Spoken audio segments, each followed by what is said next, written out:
Ha, otam, bormi og'riq? O'zi haqiqatdan ham shu Qo'qon tabib odamlar davolaydimi? Mm, Keling, shuni sizlar bilan ilmiy jihatdan ko'rib chiqamiz. Tabibni oldiga kirgan odamlar juda ko'pchiligi "Og'riqlarim qoldi haqiqatdan ham" deb og'iz ko'pirtirib aytib chiqishadi. Aslida bu organizmimizda kechadigan platsebo effekti hisoblanadi.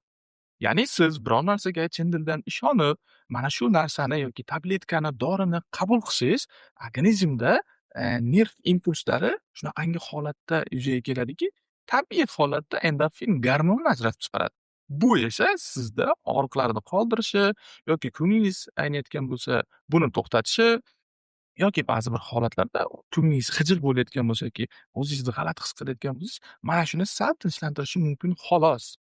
Bu degani, tabiblar sizni davolamaydi, ya'ni bu effekt, platsebo effekti orqali siz davolanmaysiz, virusli kasalliklar yo'q qilmaydi, bakteriyalar yo'qolmaydi, singan chiqqan joylaringiz o'zidan o'zi fayllaringiz o'sib, sizdagi mana bu kollagen to'llar birlashib ketib qolmaydi, yoki sizdagi saraton hujayralari, o'sishdan to'xtab qolmaydi. Hm? Mana shu jarayonlar kechadi aslini olganda. Shuning uchun iloji boricha sizda qanaqadir kasallik belgilarini sezsangiz, birinchi navbatda malakali, shifokorlarga murojaat qiling.